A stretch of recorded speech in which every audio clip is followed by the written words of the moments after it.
Good morning, everybody. My mic was definitely on. Good. Sometimes I'm not sure. That was nice to know it's definitely on. So just to make sure that everybody is aware, so that, again, it's not taking anybody by surprise, that Steve is retiring at the end of this month, at the end of this year. And so also just to let you know, we've had a number of people who have really wanted to do all kinds of special things for Steve for retirement. There's been a lot of people who've wanted to do some stuff, but can I just let you know, he wants it to be very low key and not make a big, huge deal about it. And so he will be speaking the final weekend of this month, this month. And so then afterwards, there will essentially be like a cookie reception after each of the services for people to be able to make comments. He's not really wanting, I didn't say whether the comments were good or bad, but just the comments after the service. And so you'll have that opportunity to, it'll be a fun time to hear a word that Steve has and watch him shed a few tears. And so I encourage everybody to be here for that time, because we do want to honor for him for that. So outside of that, everybody handling the Christmas season okay? You didn't convince me. You handling it? Okay, that's better. Okay, so let's take a quick poll. How many of you like the Christmas smells? I did too last weekend. Last Sunday, we went out and looked for a Christmas tree, and there's just nothing like a freshly cut tree and the smell that takes place. It's wonderful. How many of you like the Christmas tastes? Calories go with that too, I might add. How many of you like the Christmas lights? I like the Christmas lights, I just don't like them putting them up anymore. How many of you like the Christmas music? I love the Christmas music. I just wish it wouldn't start right after Halloween this year. But I do enjoy the Christmas music. How many of you have also noticed that during the Christmas season, things can get also just a little bit crazy? People do really weird things during the Christmas season, more so than in other times of the year. So I was driving down 126, coming down to Walmart. I don't remember what it was, but I had to pick up, but I was coming down to Walmart. And I was on westbound on 126, and I was driving in the left-hand lane, and this guy comes up speeding. He's just racing down. He had to be doing 80. And he came up, and he was one of those drivers that likes to get within 5 feet of your bumper to let you know you need to get out of their way, because their life is far more important than yours, and you have to get out of their way. So I pulled over to the side. He goes racing, just speeds up till there's the next car that he gets within 5 feet behind him. And so, I then was getting ready to get off on the exit at 42nd Street. So as just before I got there, I was pretty close to where this guy was, and he just jerked right over into the lane, got off at the exit. And I was really proud of myself. I remained calm. I did. I'm not always successful, but I was calm that time. And I thought, what is with this individual? So they got off the freeway, and I keep on going. What is it, Olympic Street? You go down to head down towards Jerry. So he turns the same direction. I thought, what's this all about? So anyway, we get down to 28th Street, and he's way ahead of me because he's just racing down there. And when you get to 28th Street, there's a left-hand turn. So he gets into that lane because he's thinking he'll get the light and he can get to wherever he's going quicker that way. Then when he realizes, for whatever reason, it's not going to work for him, shifts the car into reverse, goes backing up, almost hits me as I'm coming up on there, and gets in front of me in that lane. I still remain calm, I want you to know. And so then we go through 28th Street, and then he rushes to get into Walmart. He was going to the same place. And so as I'm pulling up, he's already parked and getting out. So I'm kind of curious, who is this person? And good news, it wasn't anybody in our church. So you thought I was building up or something like that. No. Yeah. And then Steve Erickson got, no, not no. But I was surprised by who it was that got out. I mean, as a guy older than me and bigger than me, is taller than me, heavier than me, had a long white ponytail and stuff. At first I thought it was Brad from the Saturday night service, but it wasn't him. And anyway, so this guy goes marching into the store. And okay, so I go into Walmart and minding my own business. But at the time, we came out close to the same time because I recognized him. And he comes back carrying a bunch of Christmas stuff. So somehow, this all had to do with Christmas. And I don't know why he was so crazy about it, but maybe it's just everyday activity. I don't know, but no matter what, it was pretty crazy. And so people do strange things at Christmas season, and it was true at the first Christmas. There was some serious craziness taking place at the first Christmas. A guy by the name of Herod, who was just plain crazy. And then, so we have started a series of looking at, it's a study in the Gospel of Matthew. And as we've gotten to take a look at this, we are now in the Christmas narrative. And Matthew has a conviction on how he is presenting the gospel of the Lord. He is writing to Jewish believers and Jews. And what is foremost, he's trying to convince people to present the truth that Jesus is the Messiah. So he's going to continually make reference to this truth to convince people of the truth. And he, more than any other of the other gospel writers, is going to go back to quote from the Old Testament to give meaning for what's taken place at the current time then. So in the Christmas story, as we go through it in each of the scenes, and there's a number of scenes of the Christmas story, we find that there's a dream that happens.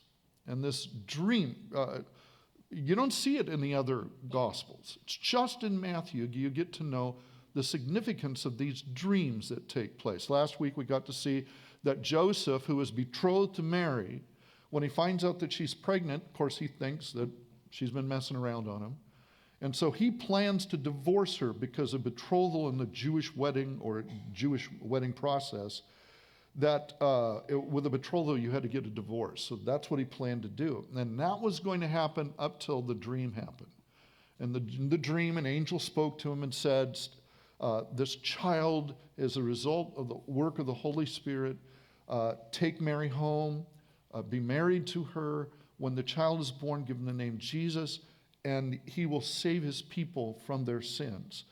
This dream came because the actions of Joseph was a threat to the plan and purpose of God that was taking place. That's why this dream has come. Well, another threat now happens in the next part of the Christmas story. And this threat comes by somebody with tremendous power. Somebody who could take people out, and he did. And that is King Herod.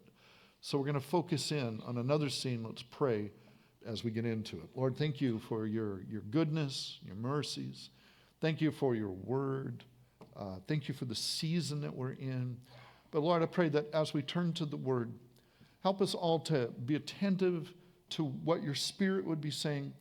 Because of just the pattern every year of having Christmas, the Christmas story can become so routine that people can just simply tune out. Help us not to tune out. Help us to stay engaged of wanting to receive from you. I ask these things in the name of Jesus. Everybody said? Amen. Matthew chapter 2, starting in verse 1. After Jesus was born in Bethlehem in Judea. We'll stop there just for a moment.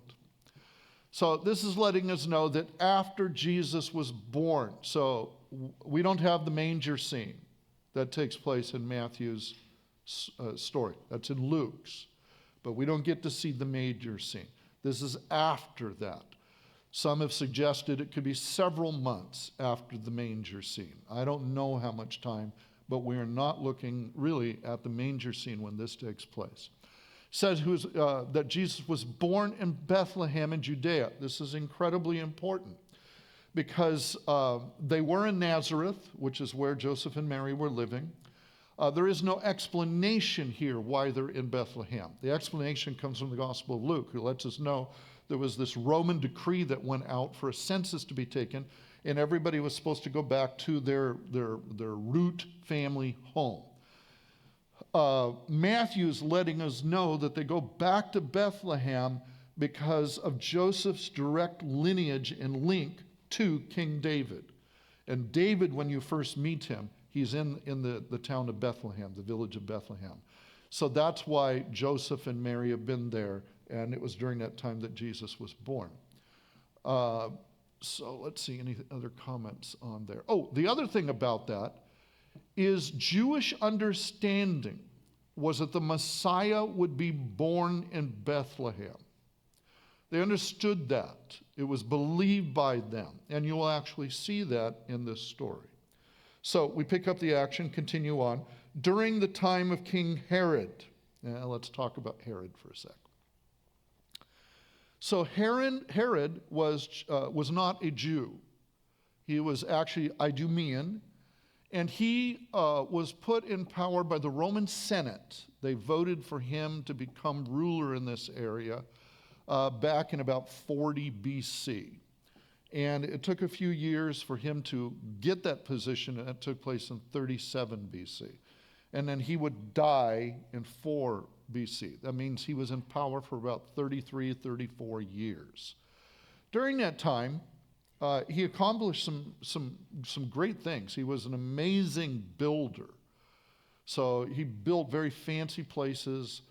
For example, the temple was remodeled during the 30-year reign of Herod. Do you remember when Jesus would say, "Destroy this temple in 3 days, I will rise up"? And the Jewish leadership said, how could he possibly rebuild this temple in 3 days? It took 30 years for this. That's what it's talking about. That was Herod's construction project on the reconstruction of the temple, which became one of the most beautiful structures in the world at that time. He also, he was a paranoid man. He lived in fear. Lived in fear that people were trying to take his position of power away from him. So once he became paranoid, he perceived that someone might be coming after him. He considered them a threat, and he's going to take them out. To show his paranoia, he actually built 4 palaces. There was a palace that he had in Jerusalem, which was right next to the temple. Then he had a palace that was built on a hill that he built up higher and called it the Herodian, named it after himself. Then he built a palace up on a place called Masada. Every Jewish soldier takes their oath of office by climbing up to Masada. It was kind of a last stand of Jews back in 70 AD. And there was a palace up there, and that was Herod's palace. And then he had another one in another location. So he kept moving around in various orders to go to these different palaces because he did it all out of fear. And his thinking was, if anybody from another nation comes to try to come in and take him out, they can't hurt him if they don't know where he is. So he just continually moved himself around, okay? But his paranoia, when he perceived people a threat, he took them out. So let's go through just a list. He killed his wife. He considered her a threat. Killed 3 of his sons. Killed a mother-in-law. Killed a brother-in-law. Killed an uncle, all because they were perceived threats. That's just in the family. Outside the family, there are so many people that he had killed. Just because he wasn't going to let anybody take him out. So that's his paranoia. We continue reading. Magi from the east came to Jerusalem and asked, "Where is the one who has been born King of the Jews? We saw his star when it rose and have come to worship him." Now, songs today will say that there are 3 wise men. People will, in fact, in church history, I think that they've even given them the name, so it's 3. The truth is, we don't know how many magi there were. If you want to know where the 3 came from, it's the gold, frankincense, and myrrh. Since there were 3 gifts, people have assumed that there were 3 magi. But exactly how many, we really don't know. Could have been 3, could have been more. They are from, when it says the east, they're either from Persia, present-day Iran, Iraq, or southern Arabia. And what they were wise men. They were trained students to be educated and learning everything that they can. but they were, I'm going to say, astronomers / astrologers, with more emphasis on the astronomer. But when even they're referred to astrologers, they're not like really astrologers today, okay? What they believed was that they studied the skies, they studied the heavens to look for celestial events, because they believed that celestial events that coincided with something that was taking place on earth. So they were constantly trying to link them. Now, this never lets us know how they make this link, but somehow they've seen this star, and they've been paying attention to this star, and they have linked it to being the birth of the King of the Jews. It has to do with that. So they have somehow concluded that this has to do with the promised Messiah that's going to be given to the Jewish people. The Magi are probably not Jews. They're probably Gentiles. But somehow they've learned this truth, and it's become so great in them, either by curiosity or something else, they travel a long distance to come to be able to find this child that's been born. So when they come to the nation of Israel, they come to the capital, Jerusalem, they think everybody's going to be excited about this, far more than what they are. Because they come because they want to honor and worship this child. That's the King of the Jews.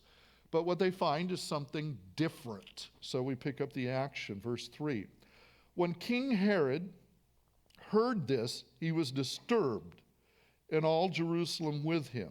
So when it says King Herod was disturbed, how is he disturbed? It's a threat. There's a king that's been born. It's the King of the Jews. He's not, well, he holds the office of being King of the Jews, but he's not a Jew. So he perceives this as a threat, and since it's a threat, what do? He's going to take out the kid, okay?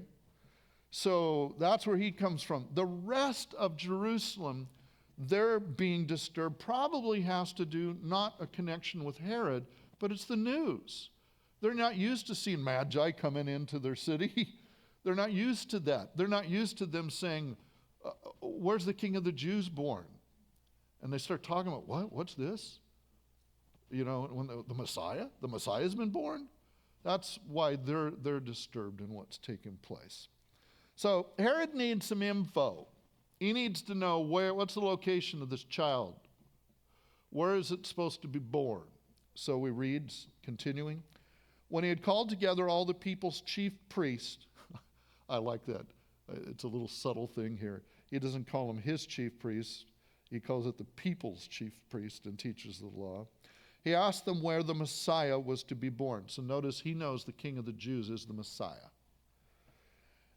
And now watch the response that the Jewish leadership give. They already know where he's supposed to be born. In Bethlehem in Judea, they replied, for this is what the prophet has written. And they now quote Micah chapter 5, verse 2. But you, Bethlehem, in the land of Judah, are by no means least among the rulers of Judah. For out of you will come a ruler who will shepherd my people Israel. So Matthew is wanting to make sure the reader links this, that Jesus had to be born in Bethlehem, and he was born there, okay? Then Herod called the Magi secretly, privately, and found out from them the exact time the star had appeared. Let me just make a real quick comment about that. So he wants to know, when did you see the star? Because that's given him a piece of information. It lets him know, when this threat began. So later, when we'll look at this more next week, but when he has all the male children be killed, what age? 2 years and under. Guess where the 2 years of age? The Magi have probably been seeing this star for some period of time. Okay? Now, he sent them to Bethlehem and said, go and search carefully for the child. As soon as you find him, report to me so that I may go and worship him. The big lie right there. He doesn't want to worship him. What does he want to do? Kill him. Absolutely right. So we see this huge contrast between Herod and the Magi. That's just taken place in a few verses. That all of them are non-Jews. They're Gentiles.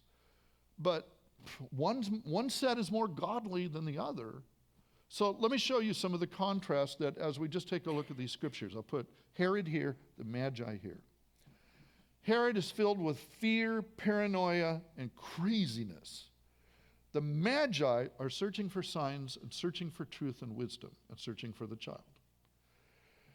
Herod, he comes to Jesus in deception. The Magi, they come to Jesus with their gifts, okay? That Herod, that he seeks to kill the child, the Magi seek to discover and worship the child. Herod, he sees the child as a threat. The Magi see this child as a king. One causes disturbance, one causes joy. One tells a lie, the other speaks the truth. One represents darkness, the others represent light. One represents the kingdom of me. Herod is all about me. And the other one, they're seekers of truth. One has no revelation from God. The others do get revelation from God. One is a cause for weeping, the other one is a cause for joy to be taking place. So let's look at this threat. Let's take a look at Herod for a moment. He is a threat to the divine plan of God.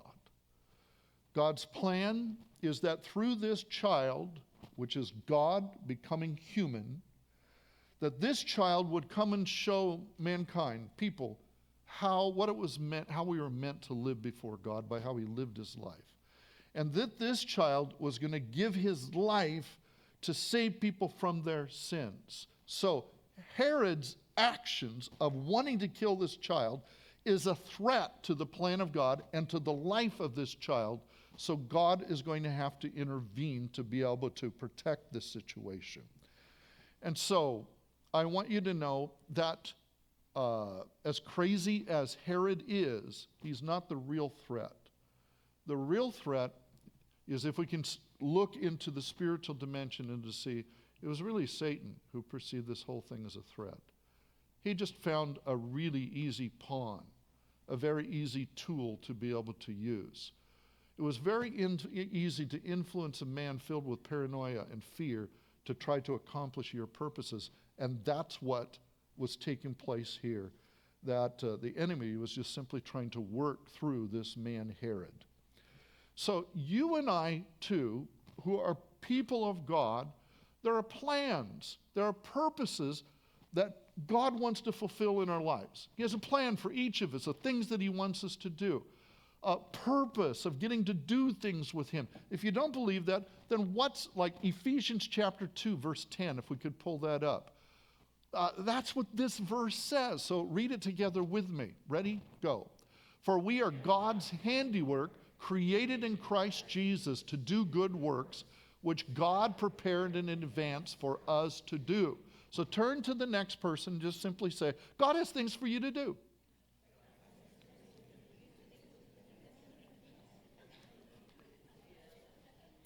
God has plans for our life of how we can be involved with him and in all of his great plans.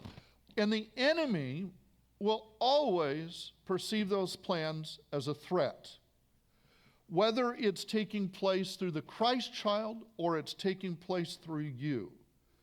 And he will do everything that he can, delude you, deceive you, do whatever he can to stop the plans of God from taking place. And we should never be threatened by the enemy.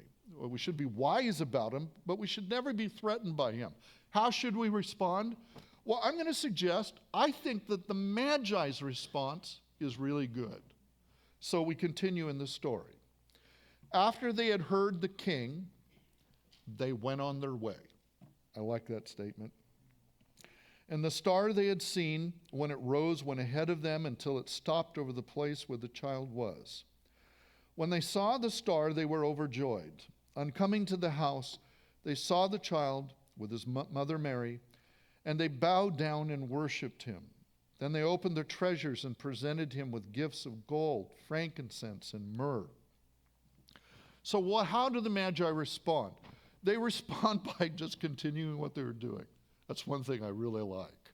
Just continue doing what you're doing. The other thing that they do is when they come to the child, they worshiped him. Now, their worship, I guarantee you, they did not sing Praise the Name of Jesus. You didn't laugh. I thought you'd laugh. Okay. Worship to them looked different. They probably just bowed down before him. And then they gave him gifts. They gave him the gifts of this. And they've traveled a long distance to give these gifts. They're gifts that fit a king. Some have said that the gold is the gift appropriate for a king. The frankincense is a gift for a priest. And the myrrh is something that you use to anoint somebody for burial. All very appropriate for the life of Jesus. The truth is, just to let you know, later that you're going to see that Joseph and Mary will be sent by God to go into the land of Egypt with Jesus. Have you ever wondered how they survived financially? It's these gifts. It provided for them for, I think, almost a couple of years, okay? So it becomes significant to sustain them. So, I love what they do. They just keep on doing what they're doing. They worship and they give gifts. I think it's a good thing for us to know. Whenever we're being threatened by the enemy, just keep on doing what you're supposed to be doing. Don't treat the enemy as that big of a deal. Keep on doing what you're supposed to be doing. The other thing is to worship him. I can't think of any better way to deal with the enemy than just simply to worship the Lord. A lot of people say, well, you need to rebuke the devil. Well, I'll tell you what. I've seen him play games with people going that route. I think it's just better just to worship the Lord. It's interesting to me that resist the devil and he will flee you. But if you look at that verse, on either side, it has to do with drawing close to God. So let me try to give a practical example. When Pam and I, this is years ago, we bought a house in Richland, Washington. And we were able to get a deal on this house because it had sat vacant for like 6 months. And I don't remember all the details, but we bought it from the bank, and so we were able to get it at a price we could afford. But the house had all these arborvitaes that surrounded the property, and everything was to enclose the property. The couple that used to live there, the woman was fearful all the time, and she would rarely leave the house. So she wasn't housebound by some physical issue. It was her fear that made her stay there in that house. So they eventually moved out, and then we got to move in. And I think this event happened, it was like on the second or third night that we were there. We had put the kids down. Daniel was about 2. Rachel had just been recently born. And we had put them down to sleep, and Pam and I were laying in the bed. And all of a sudden, I just sensed this evil presence. I mean, it spooked me. I'm not a novice when dealing with the enemy, but this one spooked me. It was a fear response in me. Hair on the back of my neck stands out on end, and I'm trying to figure out, does Pam sense anything like this? So I said, Pam, do you sense what I'm sensing? Or maybe she said it. I don't remember anymore. But we both realized that what we were dealing with was that poor woman that lived there before had been strongly being influenced by a spiritual entity that was producing fear. And she had been bound by the thing. I don't know what happened to her when she moved away, but that spiritual entity was still there because we could feel it. So I turned to Pam and I said, hon, let's just simply worship the Lord. Let's just praise him. So we just began to sing songs of worship before the Lord. Did it quietly because we didn't want to wake up the kids. But we just worshiped the Lord. And in 5 minutes' time, you could tell when it was gone. There was no significant event. You could just sense whatever it was gone. You know how you could really tell? There was no longer fear. There was nothing that was making you afraid. And we never had to deal with that again. And I know that all that took place is that the enemy can't stand being around worship to Jesus. He flees from that, okay? The other thing, when the enemy perceives the plans of God in us as a threat and is attacking in some way, it's this whole idea of giving gifts. The greatest gift that we can give to God is ourselves. Romans chapter 12, verse 1 says something like that. We are to present ourselves as living sacrifices, holy and acceptable to God. And NIV it says, which is our spiritual worship. So whenever the enemy is trying to do something, one of the best things to do is just to offer ourselves at a greater level to the Lord. Lord, use me. However you want to do. If the enemy's fighting us hard right now, I just want to give myself greater to you. The Magi's response is a great response for us to follow, okay? Then let's take a look at this dream that happens. So I don't think the Magi yet are super concerned about Herod. And the reason why I think that is I think that their plans are to go back to Jerusalem.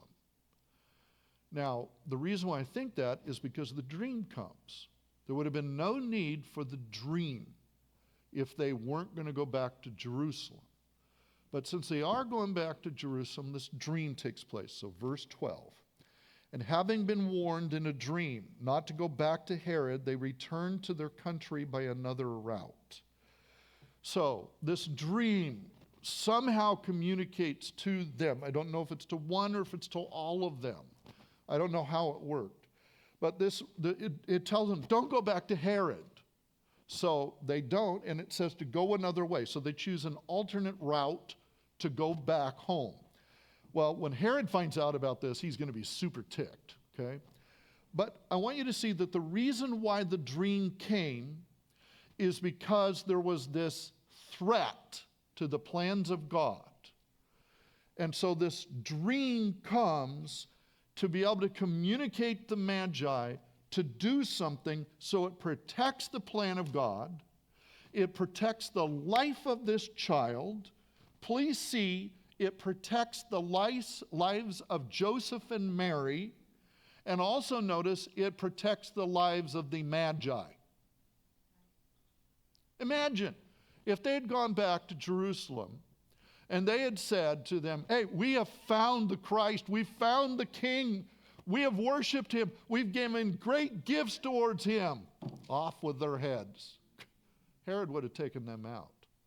So please see, as God, through this dream, has protected his plans, he's also protected all of the lives of the people that are critical in this situation. It's really quite amazing. Only God can pull that off, okay? So, but what I want to help you to be able to see, God has plans that he wants to do through each of our lives. And when the enemy rises up to be a threat, that God will protect his plans. He protects those who are walking in his plans, protects them, and protects their lives. How many of you can say that in your lifetime, you know of different times where God has preserved your life? For whatever reasons, he's preserved your lives. Okay. I'll share a couple of hopefully quick ones. When I was 15, and I don't want to get off I don't want to get on a tangent. When I was 15, I was at Briggs. Then it was Briggs Junior High. I was in the 9th grade. I fell back down from a rebound, and as I hit my right heel, it took a long time to find this out, but it moved every major bone in my heel section of my right foot. My foot would swell up so big it looked like it had a cast on it. And I lived with it that way for almost a year. and was on crutches for almost a year. It was a little bit shy of a year of having to work through some of the things. Some would say, well, that was just a really negative experience. No, it's one of the best things that ever happened in my life. It was also through that my healing did not, I had doctors who said I had crippling arthritis, I'd never walk again. 3 different specialists who all said the same thing. They recommended I fuse the bones in my foot. My healing didn't take place in a miracle. It happened just in a moment. It happened over time, but my healing came. There's no question the Lord did it for me. And as a young boy at 15, it was probably the greatest thing of when I learned about faith by going through that than any other way. I'll just tell you, there are truths that you can learn from the scriptures, and there are truths that you learn by going through it. I went through it. So I learned a lot about faith. But the reason why I bring this up is not to really get off on that tangent. Here's what I want you to see. That event happened, I can't remember what day of the week now. It was either on the Wednesday or the Thursday. Just a couple of days later, on the following Saturday, I would have been driving with my brother to go skiing with him, which we did every single Saturday, going up to Willamette Pass and going skiing there. On the day, that Saturday, after I had this accident, my brother was in a head-on collision in his Grand Prix up on Highway 58. And guess what section of the car was totaled? The passenger side, front side. And if I had been in there, I'd have been killed.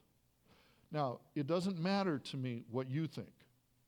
What I believe is that God used my injury to protect me from what could have taken place that day.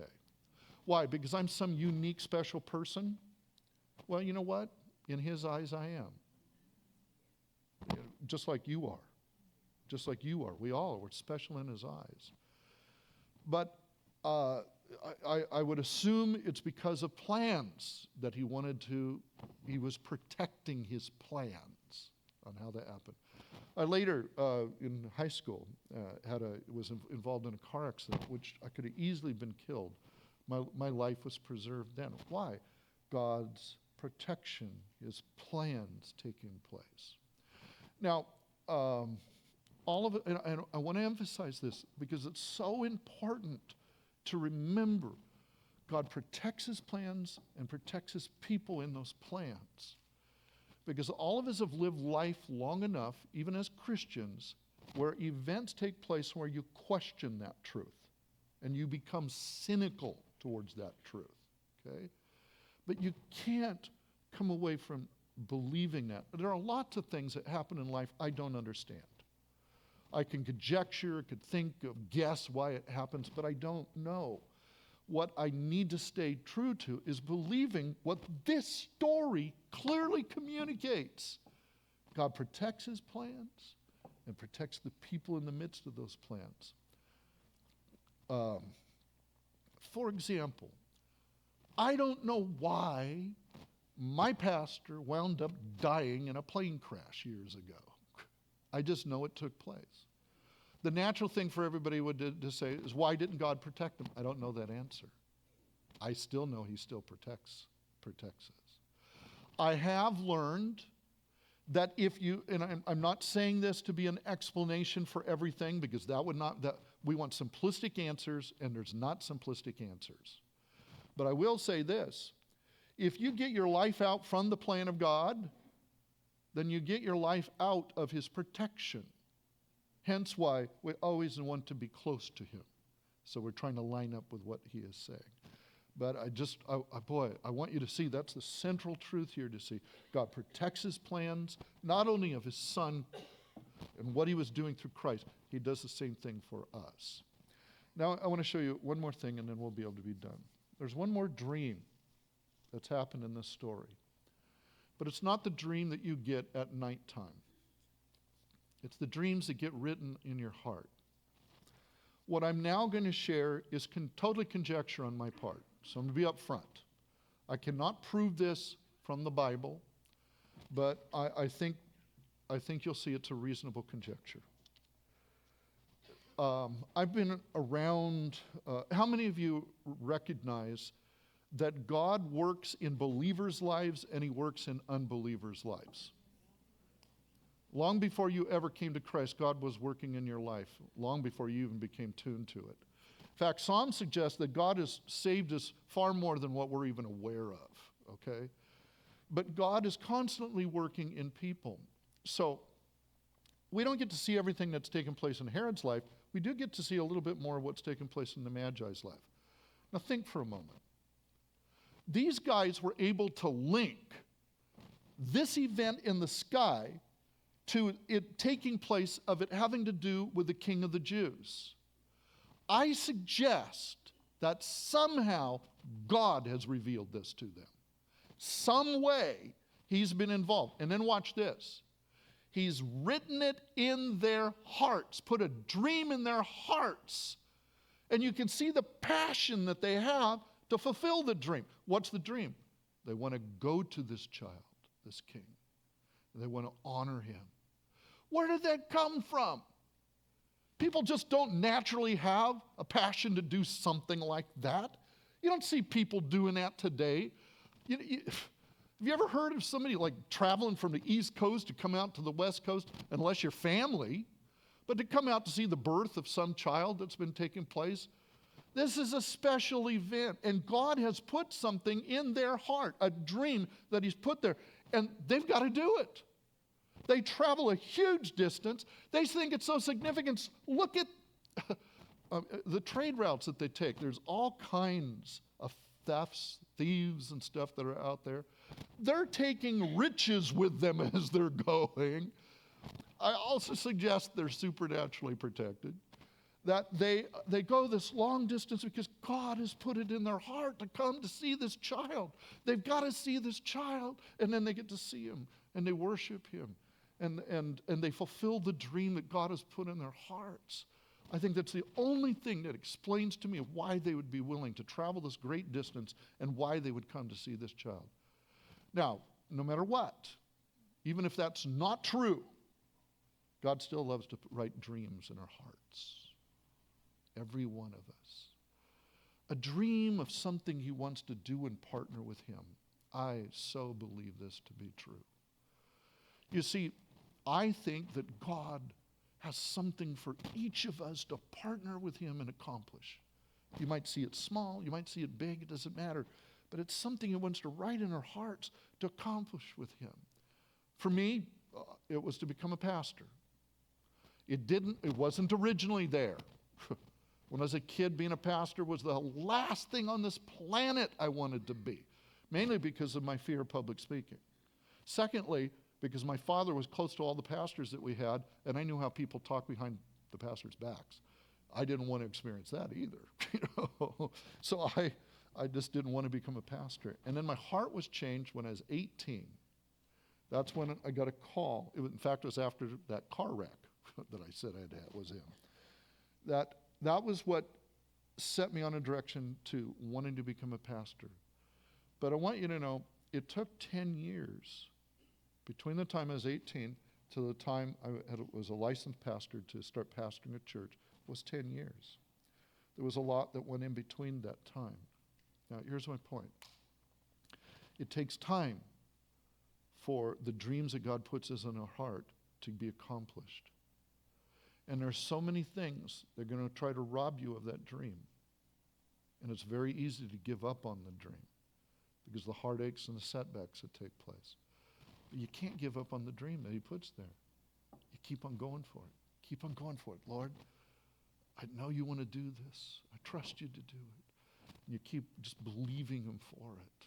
So, if you're here and you're somebody who's had a dream God wrote in your heart, and you've drifted away from it, boy, can I just say, stir that puppy back up.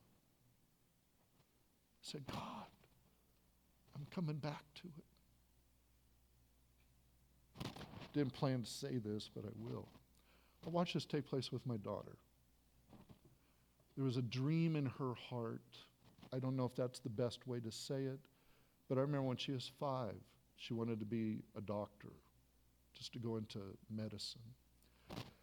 As Rachel got older, I think it was the leading of the Lord and everything. She became involved in ministry. All of you know that she was here for years. All of you know how gifted she is. But I'll never forget when she came to me and she said, Dad, I'm not you. I can't do what you do.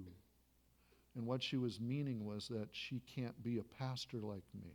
It's not written in her heart. So she had to go back and find out what is written in her heart. So she returned to medicine, became the nurse in what's taken place.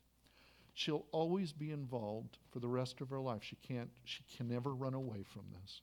She'll always be involved in leadership in church because God's just wired her that way. But it's also going to be blended with her call to medicine. He writes it in your heart. And so she's one drifted away from it, came back to it.